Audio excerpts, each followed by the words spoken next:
Congressman Greg Steube. Congressman, there's news coming in that Governor Tim Walz, Kamala Harris's running mate, was close with the Muslim cleric in Minnesota who talked about Hitler and who praised the 10/7 terror attacks by Hamas on Israel.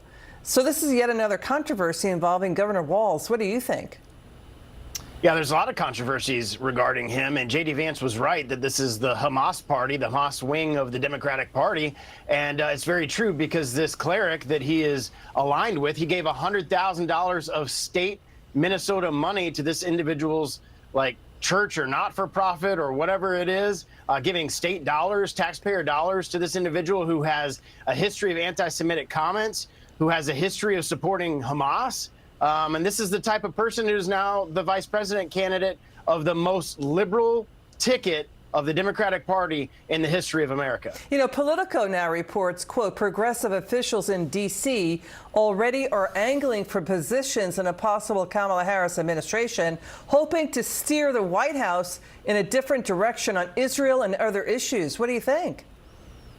I think it shows you exactly how far left the Democratic Party has gone. Look, Joe Biden campaigned on being a moderate amongst the candidates. One of those was Kamala Harris, and she didn't even get the support amongst her own party back then when Joe Biden was running for president. She was running against him, and now it's been completely overtaken by the progressive wing of the Democratic Party. Even Joe Biden was pulled to the left extremely. And you're seeing that with the policies that the administration puts in place, and you certainly see that with Kamala. She has the most liberal voting record of any senator in the history of our country, and she just put in as her vice president candidate one of the most liberal vice president candidates and governors in the state and in the country. So you're seeing this far left lurch of the Democratic Party. And I just hope that the American people see through the mainstream media and social media banning bad things about Kamala Harris and look at her record as the most extreme liberal record in the history of running for president. Congressman, let's please get your reaction to President Trump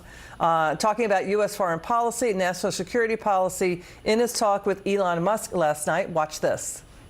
I know you're a big fan of the AI, and I have to say that AI, and this is shocking to me, but AI requires twice the energy that the country already produces for everything.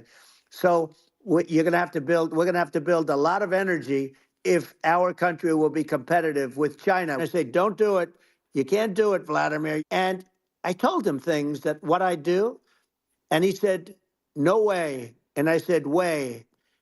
And you know, it's the last time we ever had the conversation. People are not going to be at all intimidated by Biden, and they certainly will not be intimidated by Kamala. And you have to really think about it in the context of global security. He would never have done. I got along well with him. I hope to get along well with him again. You know, getting along well with them is a good thing, not a bad thing. I got along well with Kim Jong-un.